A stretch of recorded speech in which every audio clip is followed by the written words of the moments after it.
అదే RTV app వార్తల్ని క్షణాల్లో చదివే అవకాశం ఉంటుంది. ఒక న్యూస్ పేపర్, ఒక టెలివిజన్ ఛానల్ మీ చేతుల్లో ఎప్పుడు ఉంటాయి. దాని మంచి బాధాకరమే. ఆ రిజల్ట్ కనీసం ఒక చోట కూడా కనీసం ప్రభావం చూపించలేకపోయింది. అక్కడ మెజారిటీ చూస్తే కూడా వెంటనే జమ్మూ వైపు మెజారిటీ చూస్తే ఆల్మోస్ట్ సుమారుగా 6-7 రౌండ్స్ పూర్తయ్యేసరికి అక్కడ పెద్దగా రౌండ్స్ ఏం లేవు, 10-15 రౌండ్స్ మాత్రమే యావరేజ్గా ఉన్నాయి. సో అందులో ఒక 50% రౌండ్స్ పూర్తయ్యేసరికి ఈ జమ్మూ మొత్తం కూడా బీజేపీకి మెజారిటీ ఉన్న చోట 10-15 వేల మెజారిటీకి ఎక్కువగానే ఉంది. ఇంకా సేమ్ యాజ్ ఇట్ ఈజ్ అటు కాశ్మీర్లో కూడా ఉంది. అదే అక్కడ రిలీజియన్ బేసిస్ మీద పోయినట్టుంది, కనబడతా ఉంది. అది వచ్చేసి దానికి ఇంకా మిగతా 370దో లేకుంటే రాష్ట్ర ప్రతిపత్తినో లేకుంటే ఇవన్నీ అనుకుంటే ధరలో ఈయన అనుకుంటే అక్కడ ఇక్కడ డిఫరెన్స్ ఉండాలి. అక్కడ కొన్ని వీళ్ళకి వచ్చినారు, వీళ్ళకి వచ్చినారా, కానీ అట్లా కాకుండా ఇదేమో జమ్మూ డివిజన్ పూర్తిగా ఇట్లా అది వచ్చిందంటే మిగతా అంశాల కంటే అక్కడ 370 ఇష్యూ కాదు, రాష్ట్ర ప్రతిపత్తి అనేది కాదు, ఓవరాల్గా టోటల్గా వచ్చేసి రిలీజియన్ బేసిస్ మీద పోయారేమో అనిపిస్తా ఉంది. ఓకే, ఒకసారి మీరు అనాలిసిస్ చేయాలంటే ఎట్లా డివిజన్ అయి ఉంటుంది కంప్లీట్గా? ఒక సైడ్ కంప్లీట్గా బీజేపీ, ఒక సైడ్ కంప్లీట్గా జేకేఎన్సీ కానీ కాంగ్రెస్ కానీ ఎట్లా చూడొచ్చు? ఇది మనోజ్ మొదటి నుంచి అక్కడ ఉన్న ప్రాంతం, ఇది కొత్తగా జరిగింది ఏమి కాదు. గత ఎన్నికల్లో కూడా అట్లాగే ఉంది. సో అక్కడ ఉన్న 32 సీట్లలో 28 సీట్లు బీజేపీ గెలుస్తుందని చెప్పి అంచనా ఉంది. అట్లాగే ఇటువైపు అంటే ఇక్కడ కాంగ్రెస్ నేషనల్ కాన్ఫరెన్స్ ఒక సీటు రాదు, ఇది ఇటు జమ్మూ వైపు హిల్ ఏరియాలో, వ్యాలీ కాశ్మీర్ ఏరియాలో బీజేపీకి సీట్ అని మొదటి నుంచి ఉంది. అట్లాగే రిజల్ట్స్ వచ్చాయి. అది వెరీ స్ప్లిట్. అది పూర్తిగా మతం ఆధారం కావచ్చు, లేదా వాళ్ళ అభిప్రాయాల ఆధారం కావచ్చు. మాకు స్వయం ప్రతిపత్తి కావాలనుకున్న వాళ్ళంతా ఒకవైపు ఉన్నారు, అలా ఉండటం వల్ల మాకు ఇబ్బంది, ఇలా ఉండటం వల్ల మంచిది అనుకున్న జమ్మూ వాళ్ళంతా ఒకవైపు ఉన్నారు. దాంట్లో ప్రజాభిప్రాయం కన్నా కానీ నిజమైన కాశ్మీర్ అనే కోణంలోనే జరిగింది. ఎగనెస్ట్ 370 2 ప్రో 370 అట్లా జరిగినట్టుగా చూడాలి. అక్కడ బహుశా మిగిలిన రాష్ట్రాల కన్నా కూడా అక్కడ పెద్దగా ప్రజా సమస్యలు అంటే వేరే కారణాల కన్నా కానీ వాళ్ళకి ప్రధానమైన సమస్య ఇలాగే ఉంటుంది. మనం హర్యానాలో ఇంకో చోట జవాన్ కిసాన్ అని మాట్లాడుతున్నాం, అక్కడ మనకు అలాంటి సమస్య లేదు. అది ఎంతసేపు ఉన్నా స్వయం ప్రతిపత్తి అనే దాని మీద ఉంది.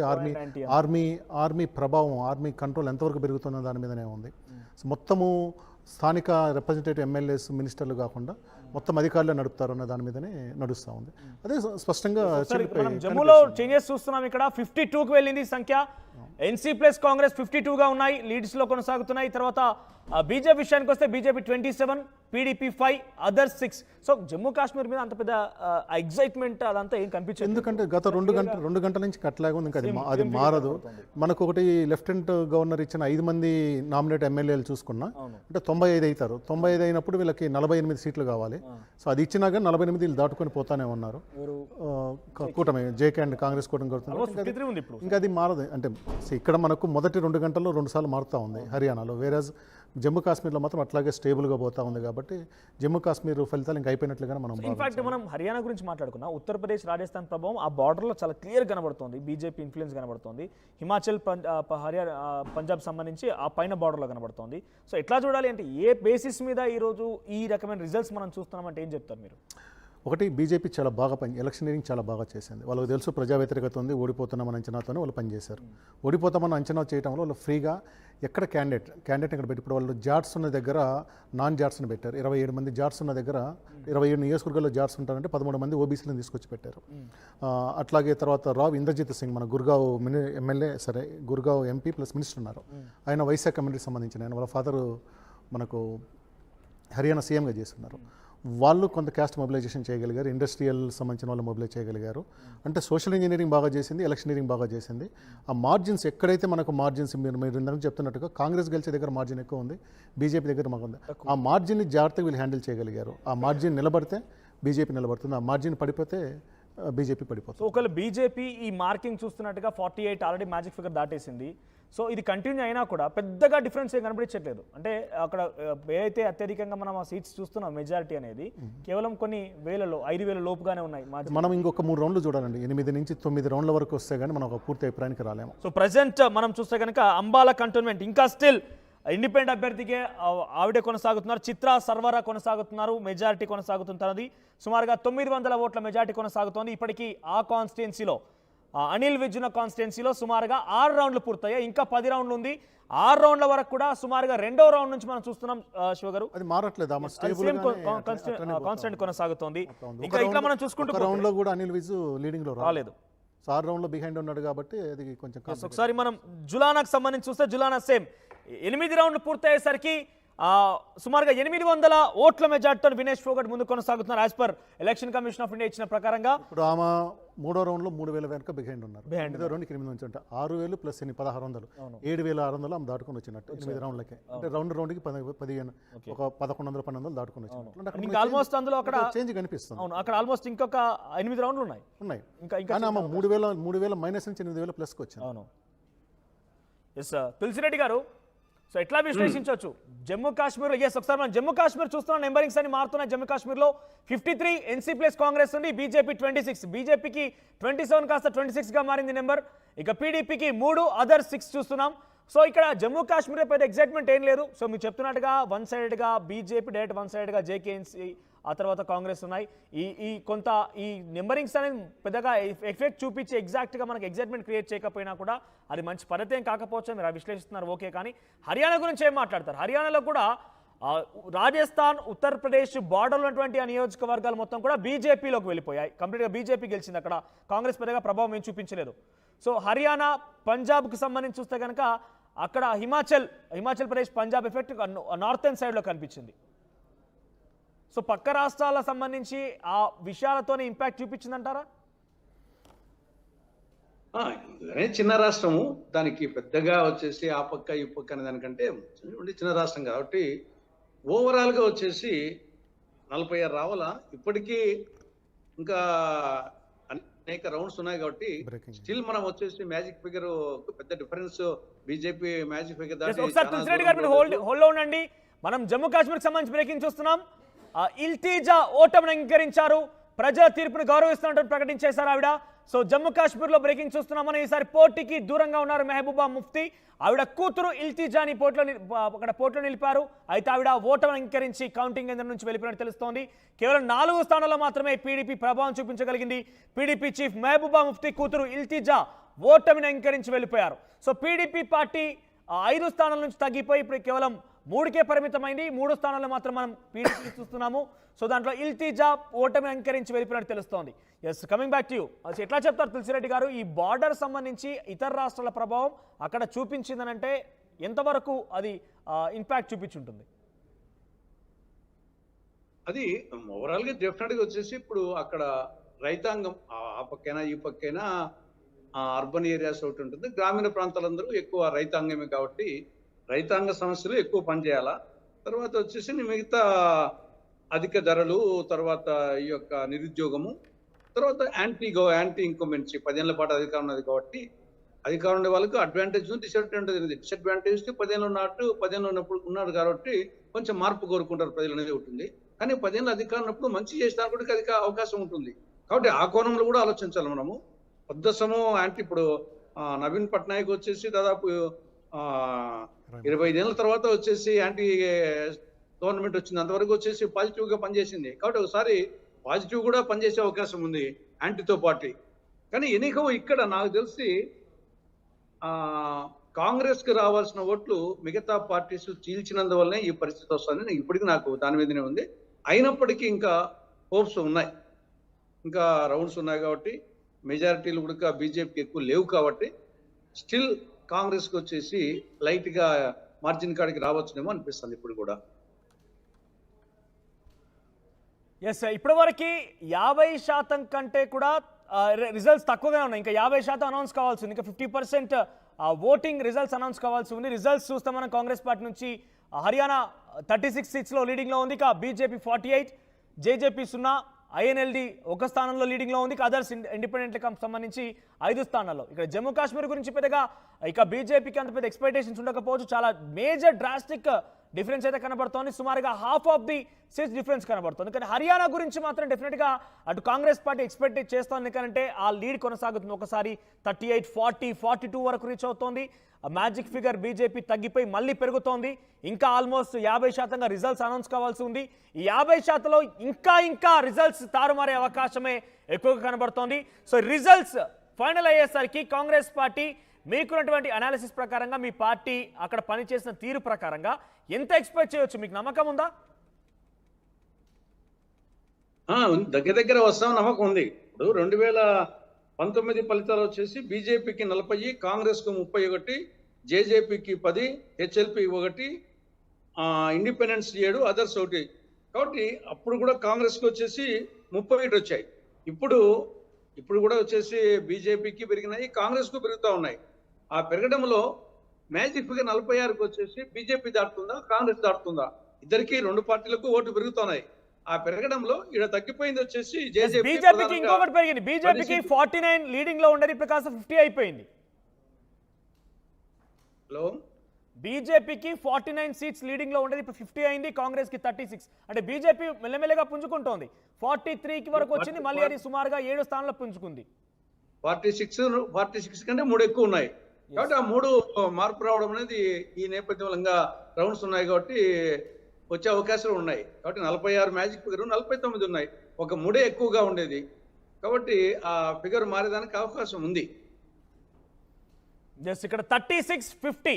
సో ఆల్మోస్ట్ 50% వరకు ఆల్మోస్ట్ కొంత రీచ్ అయ్యాడు కనబడుతోంది. చాలా నియోజకవర్గాలు కూడా 12 రౌండ్స్ 10 రౌండ్స్ దగ్గర ఆల్మోస్ట్ 50 రీచ్ అయింది. 50% రిజల్ట్స్ అనౌన్స్ చేసేసరికి కాంగ్రెస్ 36, బీజేపీ 50 ఉంది. ఈ 50% ఇంకా కౌంటింగ్లో ఇంకేమైనా ఎక్స్పెక్ట్ చేయవచ్చు మనం చేంజెస్ అనేది? ఆల్మోస్ట్ 50% పూర్తయింది కాబట్టి ఇప్పుడు మనం రీజన్ వైజ్ మన దగ్గర డేటా ఉంటే ఏ రీజన్లో ఎట్లా ఉందో చూస్తే మనం కొంత అంచనా రాగలుగుతాం. ఓకే, లేదా ఈ నెంబర్ ప్రకారం చూడాల్సి వస్తుంది. ఒకటి, ఈ 50లో కనుక ఈస్టర్న్ హర్యానా, నార్త్ హర్యానా కనుక ఉంటే అది మారటానికి అవకాశం ఉంటుంది. లేదు, ఇది మొత్తం ముఖ్యంగా జాట్స్ ఎక్కడైతే బలంగా ఉన్నారో, ఇప్పుడు బీజేపీకి వచ్చిన వాటిలో జాట్స్ కూడా కనిపిస్తున్నారు. యాక్చువల్గా జాట్స్ ఉన్న దగ్గర 4-5 రావనుకున్నది, ఓబీసీ క్యాండిడేట్లు పెట్టి అక్కడ కూడా పర్ఫార్మెన్స్ బాగుంది. అది కనుక నిజమై ఉంటే BJP will continue this number, అదే మారకపోవచ్చు. సో సేమ్ అంబాలా కంటోన్మెంట్లో సేమ్ యాస్టిస్ కొనసాగుతోంది. అక్కడ చిత్రా సరవర తను ఆధిక్యత కనబరుస్తూనే వస్తుంది. సుమారుగా 900 ఓట్ల మెజార్టీతో కొనసాగుతున్నారు. 6 రౌండ్స్ పూర్తయ్యాయి, ఇంకా 10 రౌండ్స్ ఉన్నాయి. తన మాత్రం సేమ్ యాస్టిస్ సెకండ్ రౌండ్ నుంచి కూడా ఇదే ఆధిక్యత కనబరుస్తూనే ఉన్నారు. సో అనిల్ విజ్ వెనుకబడిపోయారు. సో సేమ్ ఇక్కడ చూస్తే కూడా బీజేపీ ఉన్న ప్రాంతాల్లో చాలా తక్కువ మెజారిటీ, 1976 మెజారిటీ, 2000 మెజారిటీ అట్లా ఉంది. కాంగ్రెస్ పార్టీ లీడ్గా ఉన్న చోట సుమారుగా 10,000కు పైగా మెజారిటీ కొనసాగుతుంది. అదే చెప్తున్నట్టు బీజేపీ బాగా ఎలక్షనీరింగ్ చేయగలిగింది, ఆ మార్జిన్స్ గట్టిగా పట్టుకురాగలిగింది. వినేష్ ఫోగట్ రిజల్ట్స్ మనం చూస్తున్నాం ఆర్టీవీ స్క్రీన్ పైన. కౌంటింగ్ సెంటర్లో జులానా కాన్స్టిట్యుయెన్సీకి సంబంధించి కౌంటింగ్ రిజల్ట్స్లో వినేష్ ఫోగట్ ఉన్నారు. అక్కడ తను ఎప్పటికప్పుడు అక్కడ ఉన్నటువంటి రిజల్ట్స్ని పరీక్షిస్తున్నారు. రిజల్ట్స్ని దృష్టిలో పెట్టుకుని ముందుకు వెళ్తున్నారు ఆవిడ. రిజల్ట్స్ అక్కడ కూర్చొని చూస్తున్నారు. సో ప్రజెంట్ ఒకసారి జులానా కాన్స్టిట్యుయెన్సీకి వెళ్తే కనుక ఎగ్జాక్ట్గా ఇక్కడ 8 రౌండ్లు పూర్తయ్యాయి. వినేష్ ఫోగట్ సుమారుగా 2200 ఓట్ల ఆధిక్యాన్ని కనబరుస్తున్నారు. సో ఎట్లా చూడాలి, సుమారుగా 7,600 ముందంజకు వచ్చింది. ఇప్పుడు ఆల్మోస్ట్ అంటే ఇది కంపేర్ చేస్తే 9,000 పుంజుకొచ్చింది ఈ 3 రౌండ్లలో. 10,000 పైన మార్చుకున్నాను, హ్యాండిల్ చేయగలిగినట్లు. ఆల్మోస్ట్ గెలుస్తుంది, ఇంకా మారకపోవచ్చు. 9 రౌండ్స్ అయిపోయాయి, మారిపోయింది. 9 రౌండ్స్ అయిపోయాయి, ఇంకా ఆల్మోస్ట్ ఒక 6 రౌండ్లు ఉన్నాయి. ఇప్పుడు ప్రజెంట్ 2,200 లీడ్ కొనసాగుతోంది. సో ఇట్లా చూడవచ్చు, అంటే చేంజ్ అయిన దగ్గర చాలా డ్రాస్టిక్ చేంజ్ చూస్తున్నాం మనం. అవును. సో దాని అర్థం ఏంటంటే మనం ఇంకా వెయిట్ చేయాల్సిందే, కనీసం 10 రౌండ్ల వరకు మనం వెయిట్ చేయాల్సి వస్తుంది. ఆ 10 రౌండ్లు వస్తే కానీ మనం చెప్పలేని పరిస్థితి. అంతవరకు ఉత్కంఠట కొనసాగుతున్నట్టుగానే చూడాలి మనం. ఒకసారి మీకు ఒకటి ఇక్కడ చాలా కీలకమైన అంశం ఏంటంటే అర్థం చేసుకోవాల్సింది, హర్యానా గేమ్ మొత్తం బీజేపీ వర్సెస్ కాంగ్రెస్ జరుగుతుంది. ఇండియా ఐఎన్ఎల్డీ కానీ అదర్స్ కానీ నెంబర్లు మారట్లేదు, వాళ్ళు 4 నుంచి 5 లోపలే ఉన్నారు. అంటే గెలుపోవటం వీళ్ళిద్దరి మధ్యలో ఉన్నాయి కాబట్టి ఇది బొమ్మ బొరుసు లాంటిది, ఎవరికి పడుతుంది అనేది చివరి వరకు మనము వెయిట్ చేయాల్సి వస్తుంది. ఎగ్జాక్టింగ్ చూస్తే 45 సీట్స్ అక్కడ 46 అనేది మ్యాజిక్ ఫిగర్ గా ఉంది. 49 బీజేపీ, 37 కాంగ్రెస్. ఇట్లా అప్ అండ్ డౌన్ అవుతే ఆల్మోస్ట్ వాళ్ళ ఎక్స్పెక్టేషన్ చూసినా ఏం చేసినా కూడా ఒక 40 కనుక కాంగ్రెస్ చేస్తే అది బీజేపీ నుంచి డ్రాగ్ చేసే అవకాశం ఉంది. ఇప్పుడంతా ఇవి 2 మారాలి, ఎందుకంటే ఐఎన్ఎల్డీ అదర్స్ 4, ఇంకా అక్కడ పెద్దగా మారినా కానీ 1-2 సీట్లే కదా మారుతుంది. అదర్స్లో సావిత్రి జిందాల్ ఉంది, సావిత్రి జిందాల్ ఖచ్చితంగా గెలుస్తున్న అంచనాతో ఉన్నాము.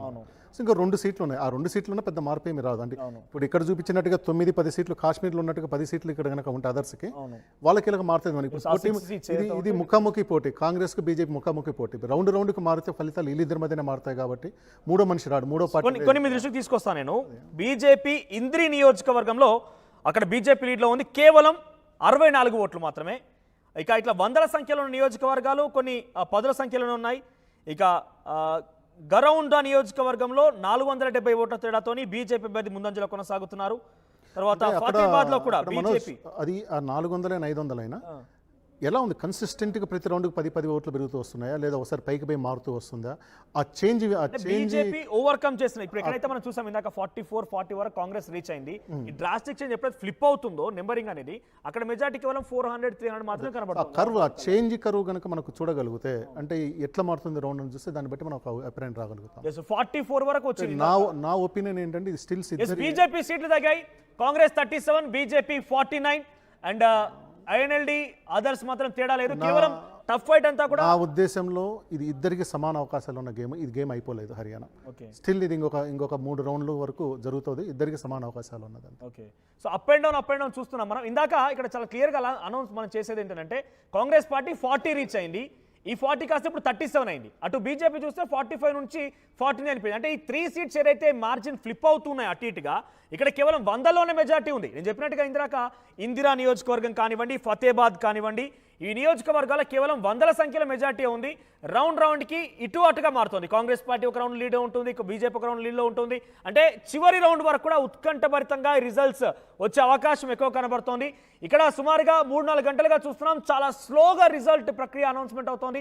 ఎస్ తులసిరెడ్డి గారు, సో మనం తెలుగు రాష్ట్రాల్లో అయితే ఈ సమయానికి కొలికి వచ్చేసాం. ప్రభుత్వాలు ఎవరు, ఆ తర్వాత కొంత మనం ముందడుగు వేసి కూడా ముఖ్యమంత్రి ఎవరు, మంత్రివర్గాలు కూడా విస్తరించేసుకున్న మంత్రివర్గాలు ఎవరెవరు రాబోతున్నా కూడా కొంచెం అంచనా వేశాం. కానీ హర్యానాలో చూస్తే 90 నియోజకవర్గాలే ఇంత స్లోగా రిజల్ట్స్ అనౌన్స్ అవుతున్నాయి. సమస్యాత్మక ప్రాంతం అయితే కూడా కాదు, చాలా స్లోగా ఎప్పటికీ నింబరింగ్స్ అనేది మనం చూస్తే గంట కూడా మారట్లేదు. సో ఎట్లా చూడాలి ఇంత స్లోగా రిజల్ట్స్ రావడం అనేది ఎట్లా చూడొచ్చు? మీరు మ్యూట్ లో ఉంది, మీ ఆడియో మ్యూట్ లో ఉంది.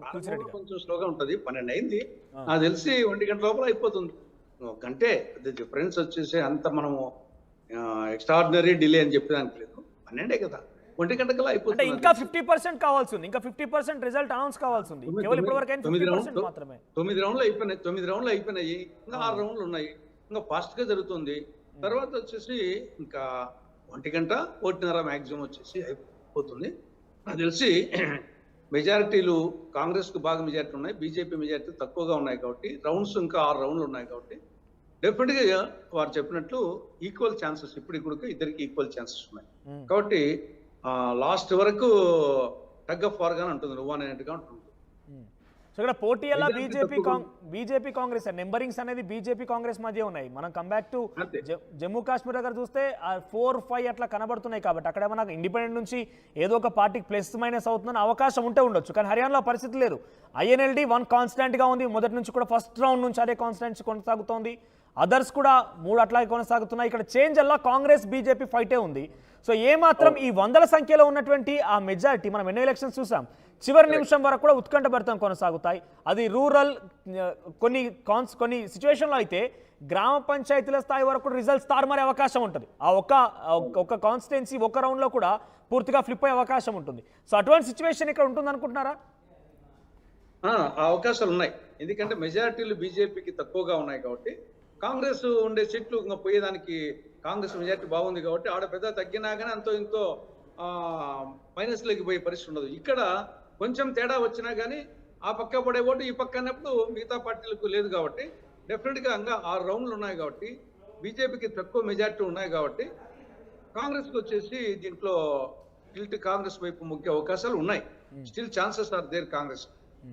సో ఒకసారి మీరు ఓట్ షేర్ గురించి మాట్లాడుకుంటే ఓట్ షేర్ 40.24% కాంగ్రెస్కి ఉంది. 39.19% అంటే కేవలం 1% డిఫరెన్స్గా ఉంది. కానీ ఇక్కడ సీట్ల పరంగా చూస్తే చాలా డ్రాస్టిక్ చేంజ్ ఉంది. అది కూడా 10 సంవత్సరాలు ప్రభుత్వంలో ఉన్నటువంటి పార్టీకి ఓట్ షేర్ తక్కువ రావడం, సీట్లు పెరగడం ఎట్లా విశ్లేషిస్తారు? ఇప్పుడు మన డెమోక్రసీలో ఓటు పర్సెంటేజ్కి సీట్లకు అది 2 పార్టీ సిస్టంలో దానికి డిఫరెన్స్ ఉంటుంది. కానీ మల్టీ పార్టీ సిస్టంలో దానికి కొన్ని చోట్ల ఇప్పుడు మీరు చెప్పినట్లు కాంగ్రెస్కు మెజారిటీలు ఎక్కువగా ఉన్నాయి. కాబట్టి న్యాచురల్గా వచ్చేసి ఓట్ల పర్సెంటేజ్ పెరిగి ఉంటుంది. బీజేపీకి వచ్చేసి మెజారిటీ వచ్చినప్పుడు తక్కువ వచ్చే మెజారిటీ. కాబట్టి అక్కడ ఓటు పర్సెంటేజ్ తగ్గినప్పటికీ సీట్లు వస్తాయి. కాబట్టి ఇప్పుడు మనం చూస్తాం ఒక నియోజకవర్గంలో 90,000 మెజారిటీ వస్తుంది, ఇంకొక నియోజకవర్గంలో 9 ఓట్లు మెజారిటీ వస్తుంది. కాబట్టి ఎన్ని పొంగనూరులో అయితే ఒక పెరుగుతున్నట్టుగా ఎన్ని చిన్న కలుపుకుంటే అవుతుంది. కానీ సీట్ ఏమో తులసిరెడ్డి గారు ఒక చిన్న అప్డేట్ చెప్తాను, మళ్ళీ మీ దగ్గరకు వస్తాను. ఒక చిన్న అప్డేట్ జులానా కాన్స్టిట్యున్సీ నుంచి వినేష్ ఫోగట్ 4,300 ఓట్ల మెజార్టీతో కొనసాగుతున్నారు. కేవలం 4 రౌండ్లు మాత్రమే ఉన్నాయి. ఈ 4 రౌండ్లో దాదాపుగా ఇదే గనక ఆధిక్యత కనబరిస్తే తను సుమారుగా అటు ఇటుగా 5,000 నుంచి 10,000 ఓట్ల మెజార్టీతో బయటపడే అవకాశం ఉంది. సో ప్రజెంట్ 9 రౌండ్లు పూర్తయ్యేసరికి 4,300 ఓట్ల ఆధిక్యతని వినేష్ ఫోగట్ ముందంజలో ఉన్నారు కాంగ్రెస్ అభ్యర్థిగా జులాన్ నియోజకవర్గం నుంచి. సో ఈ పరిస్థితి ఎట్లా చూడొచ్చు? కొంతగా కాంగ్రెస్ పార్టీ ఇక్కడ ఏదైతే వందలుగా ఉన్నటువంటి ఆ మెజార్టీ పెరుగుతోంది. అదే ఇంకా పెరుగుతుంది. వచ్చేసి కాంగ్రెస్ కు పెరిగే ఛాన్సెస్ ఎక్కువగా ఉన్నాయి, బీజేపీకి తగ్గే ఛాన్సెస్ ఎక్కువగా ఉన్నాయి. కాబట్టి టఫ్ ఫైట్ ఉంటుంది, ముఖాముఖి ఉంటుంది. మీరు చెప్పండి. వినేష్ ఫోగట్ ఆల్మోస్ట్ ఇందాక మనం మాట్లాడుకున్నాం 9 నుంచి 10,000, ఇప్పుడు కాస్త ఇంకొక 2,000 అంటే 12,000 వరకు ముందుకు వచ్చింది. ఇది ఇంకా కొనసాగుతూ పోతే 10,000 వరకు కూడా మెజారిటీ వచ్చే అవకాశం రావచ్చు. ఇంకా ఓడిపోవడానికి అవకాశం లేదు, ఇంత మారింది కాబట్టి. ఆల్మోస్ట్ 9 రౌండ్స్ అయిపోయాయి, గెలుస్తుంది. ఇంకొక 4 రౌండ్లు మాత్రం మిగిలి ఉన్నాయి. ప్రత్యర్థి గెలిచేది ఉంటే ఆమె ఇంత పుంజుకోకూడదు. సో వెళ్ళిపోతుంది. ఇప్పుడు ఎంతలో ఉన్నారో మెజారిటీ? 4,300 మెజారిటీ. 4,000. ఇంకా అది నిలబడుతుంది. అది 3,000 మైనస్ నుంచి 4,003కి వచ్చిందామా, అది నిలబడుతుంది. కొన్ని కాన్స్టిట్యున్సీలో ఇవి వందలుగా పోటీ లేదు. ఇప్పుడే నేను చూశాను, బీజేపీ లీడింగ్ ఉన్నది. ఒక 5 చోట్ల 1,500 కంటే తక్కువ ఉంది, మరో 5 చోట్ల 3,000 కంటే తక్కువ ఉంది. సో 100 అనేది చాలా తక్కువ చోట్ల ఉంది. అంటే ఒక 10 సీట్లలో మాత్రమే బీజేపీ లెస్ దాన్ 3,000 మెజారిటీ ఉంది. అక్కడ 5-6 రౌండ్లు ఉంది. సో ఈ 10కి 10 వెళ్ళిపోతాయని చెప్పి మనం అనుకోవడానికి 1-2 పోయినా కానీ seems to be BJP number maintain చేస్తుందేమో అనిపిస్తుంది.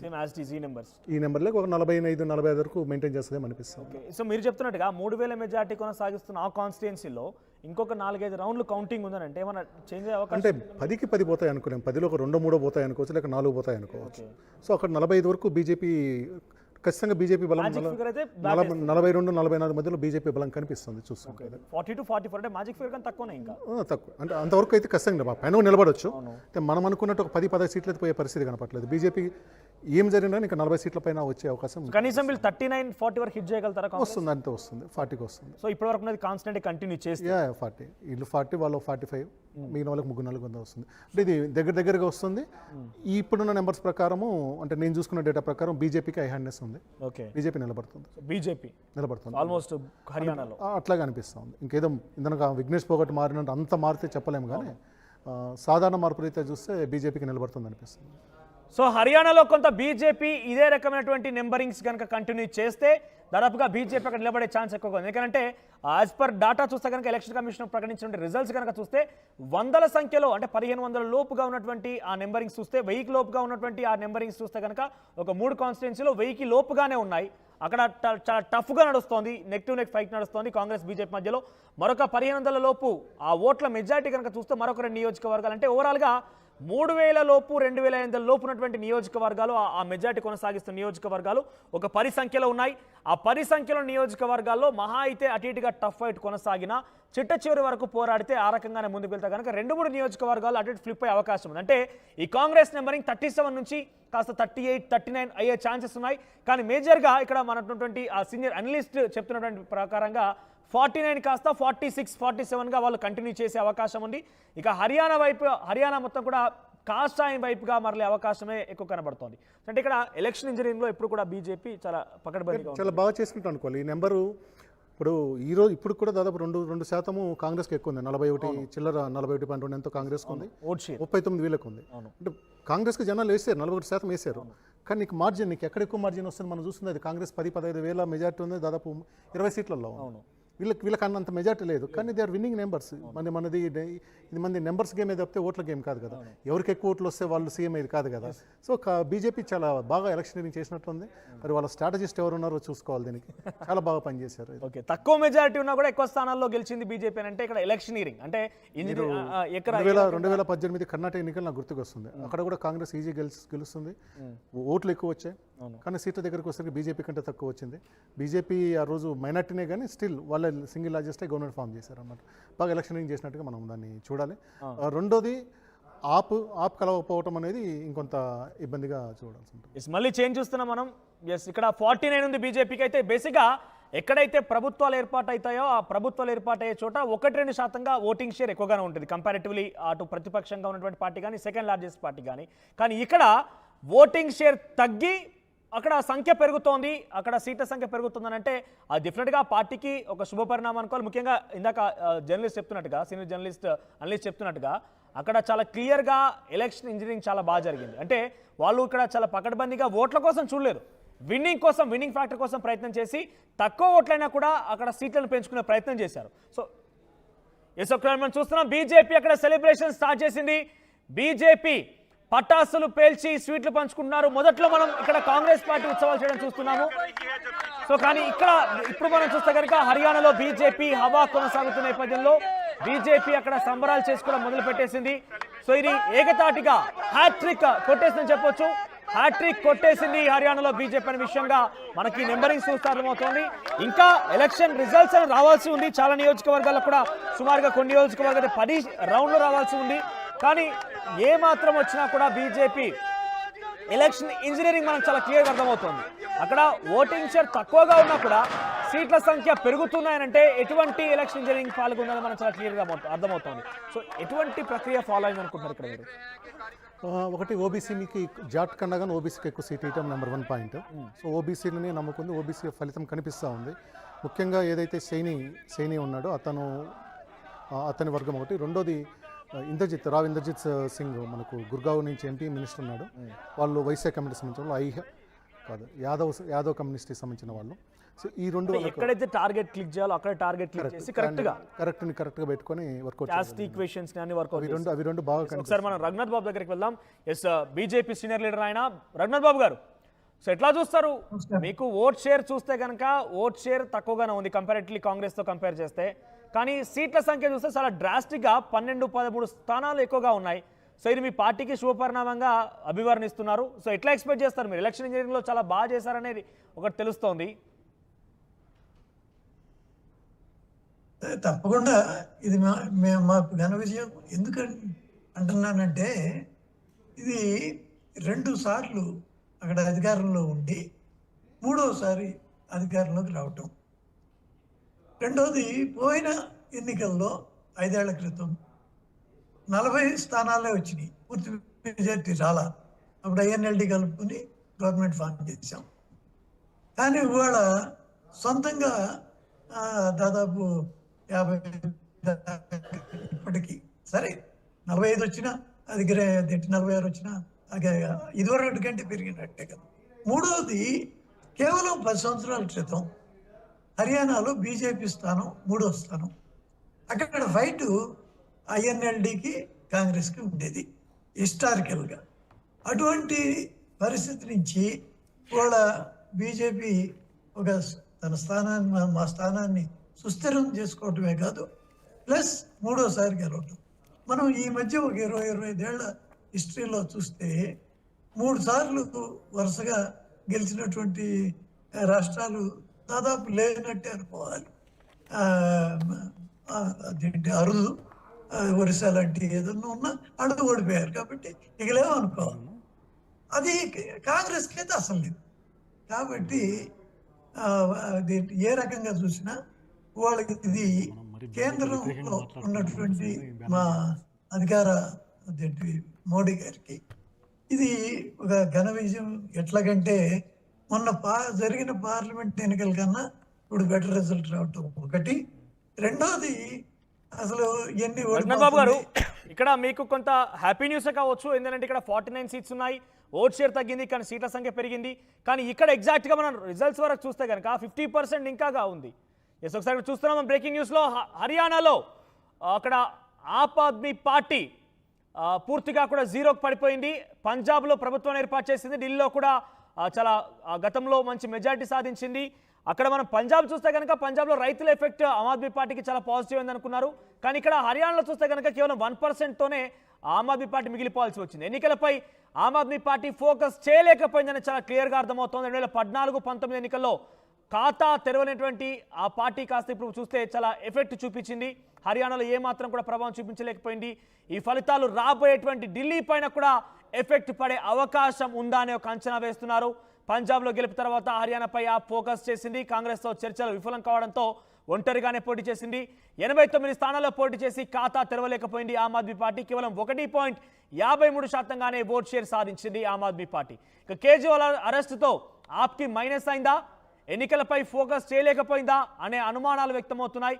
ఏదేమైనా కూడా ఆ ప్రభావం ఢిల్లీ పైన పడుతుందా అనే అనుమానాలు కూడా వ్యక్తమవుతున్నాయి. పెద్ద ఎత్తున ఆందోళన కలిగించే విధంగా ఆమ్ ఆద్మీ పార్టీ పరిస్థితి నెలకొంది. ఎస్, ఒకసారి రఘునాథ్ బాబు దగ్గరికి వెళ్తాను నేను. ఎస్ రఘునాథ్ గారు, ఇక్కడ రిజల్ట్స్ చూస్తున్నాను, అటు ఎలక్షన్ కమిషన్ ప్రకటించిన రిజల్ట్స్ ప్రకారంగా చూస్తే 50% రిజల్ట్స్ మాత్రమే అనౌన్స్ అయ్యాయి. ఇంకా 50% రిజల్ట్స్ అనౌన్స్ కావాల్సి ఉంది. మీకు వచ్చిన ఓట్ షేర్ ప్రకారంగా 39 ఓట్ షేరింగ్ వస్తే మీకు వచ్చిన స్థానాలు 49, ఇంకా 50% మిగిలే ఉంది.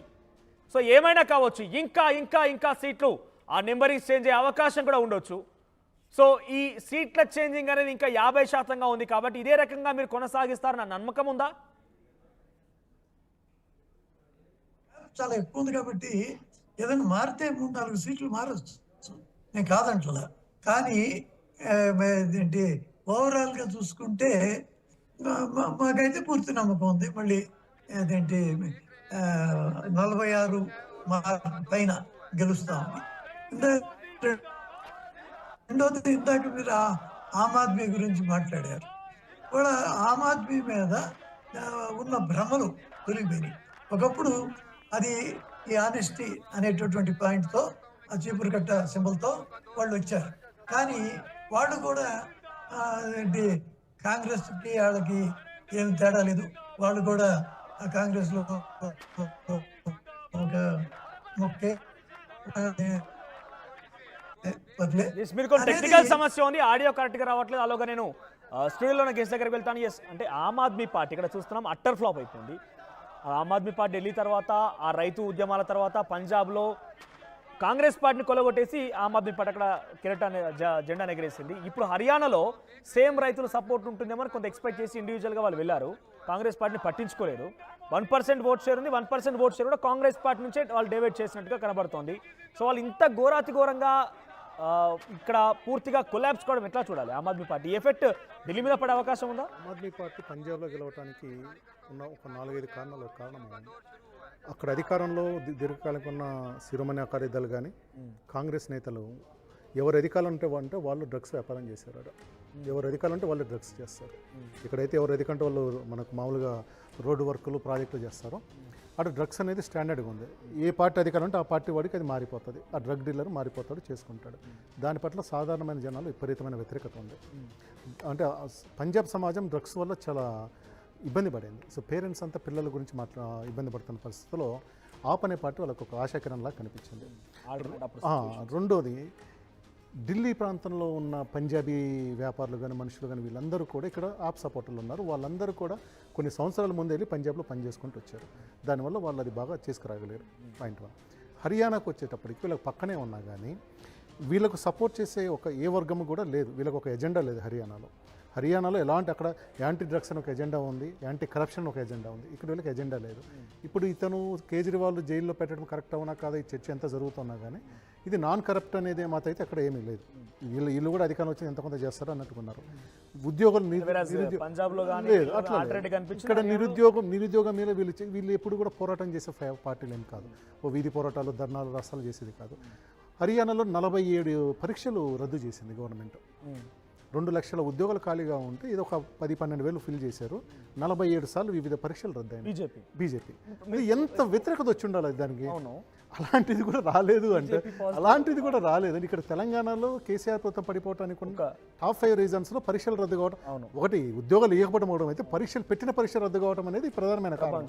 ఇక్కడ 47 పరీక్షలు రద్దయినాయి. 47 పరీక్షలు. ఆ 47 పరీక్షలు ఎంత వ్యతిరేకత ఉండాలి. ఇప్పుడు ఆప్కి 1.53% వచ్చిన నేను అనుకోకుండా 15 చోట్ల కాంగ్రెస్ దెబ్బ కొట్టారేమో అనుకుంటున్నాను. యాప్ అటర్ ఫ్లాప్ అయింది, కాంగ్రెస్ ఫ్లాప్ చేసిందేమో అనుకుంటున్నాను.